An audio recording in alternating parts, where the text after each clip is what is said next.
It's been an absolute pleasure working with these two gentlemen next to me, hanging out as friends and working with them as mentors and getting to know them a little bit better. So that's something that drew me to this situation. We want to be world dominators in this type of thing, which is being able to travel everywhere and be that guy. One day I happened to open the Telegram back up, and they was doing Zoom meetings, because they would do Zoom meetings, I think it was every Monday. If you catch them, just join. So when I had joined this one, nothing could prepare me for what I was about to witness.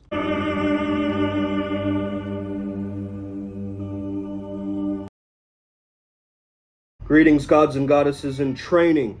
It is Uncle Makara, all relations. Let's get started today with today's video, speaking about the Akashic records and what's slowing you down from accessing the Akashic records. In this self-help mirage, where everything in personal development seems like an optical illusion or some form of strange marketing, let me ask you this.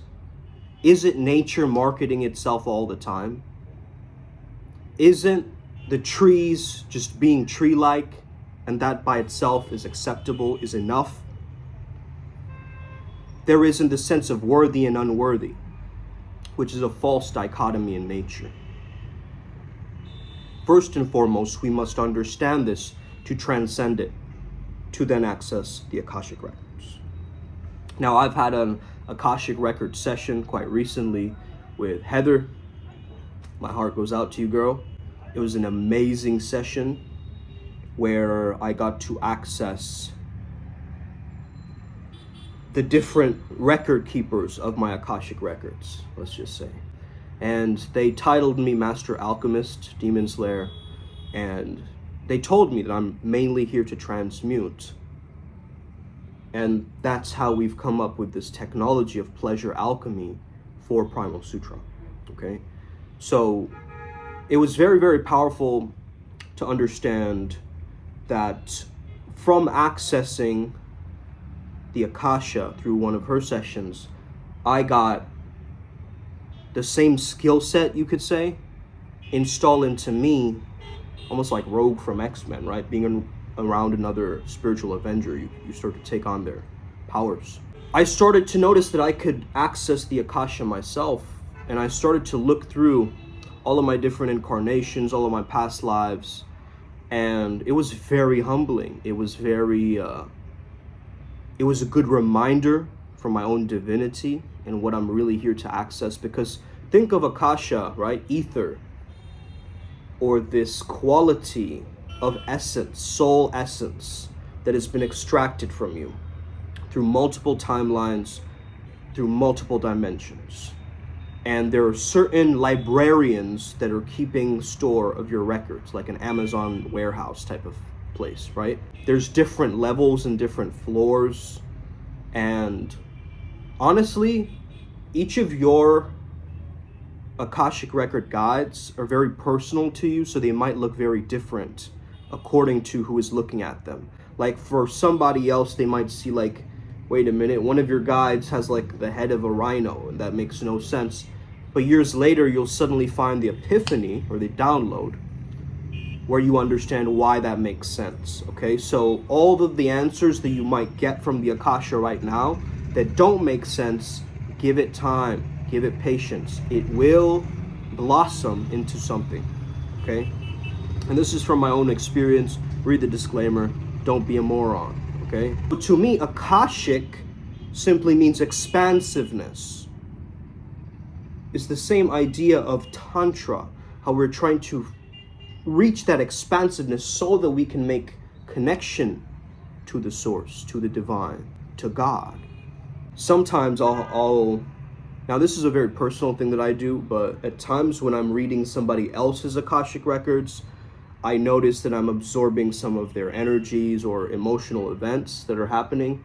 So what I do to clear myself out of this is I've anchored tranquility, letting go, into different essential oils or flower essences that either I smell or like a perfume that I smell to help me transition in those moments of clunkiness for access to the Akasha. So does the waters and the waves of the ocean, do they deserve that much water? Oh, if that's just a few gallons more, buddy. Okay. How much water is enough water? It's infinite. That's the understanding that there is life present on this planet, is agua, my friends. And that's been a theme of my life. As a water sign, I've almost drowned, lifted myself back up, went into water sports to try it out, to break myself out of the fear in my Bali event.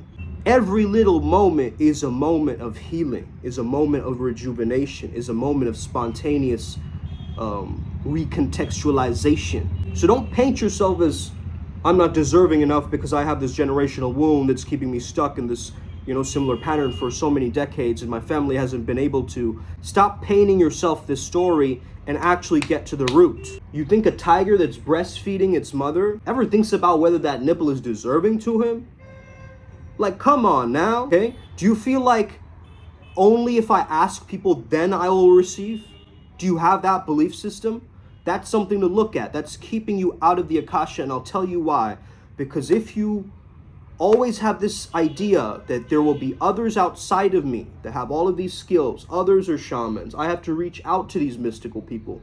I am here as a lowly human, and they are up here. The moment you are pedestalizing and creating hierarchies within your own set ego framework, you are not only stopping that transcendence process where you actually activate and access the Akasha. Now there's a pathway process to do this.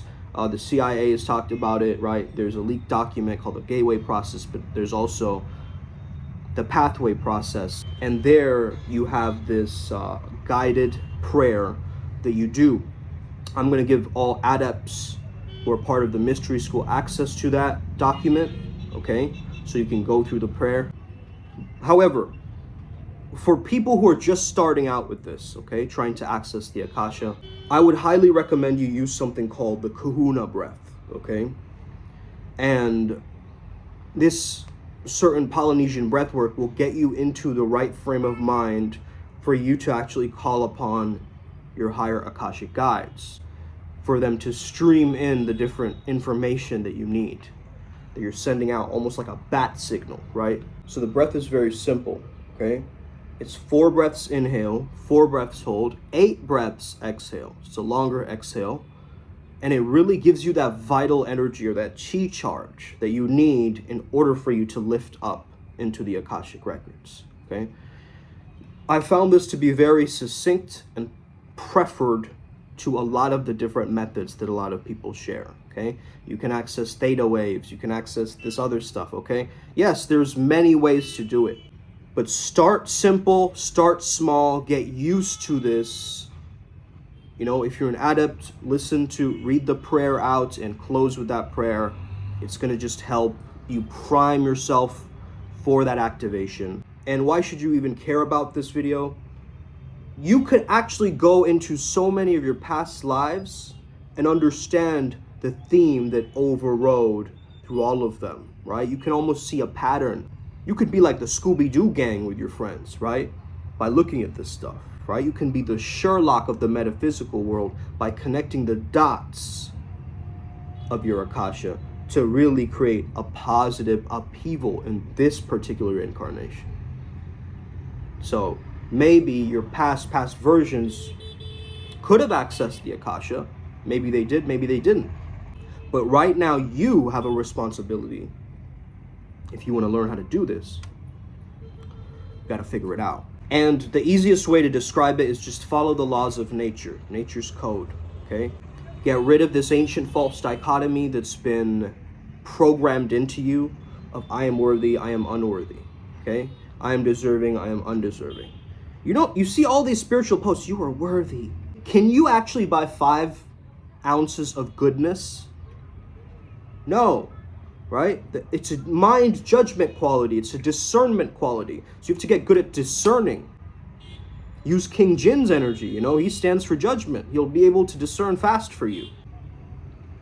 or use the other elemental king's energies as we've discovered, and found a way to combine them all through the Christ teachings. I mean, this is what we're meant to be doing as shamans. We're not supposed to be just sitting around and, taking up space in the physical world.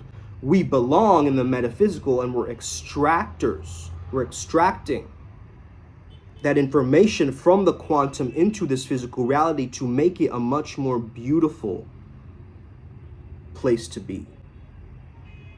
And if you're here for a similar mission to merge heaven and earth together, and you understand as within, so without, and you understand that it is only from me focusing on the heaven consciousness that I'm going to manifest, then stick around, fuck around and find out. Let's get it. Upward spiral, gang. May we never be the same again.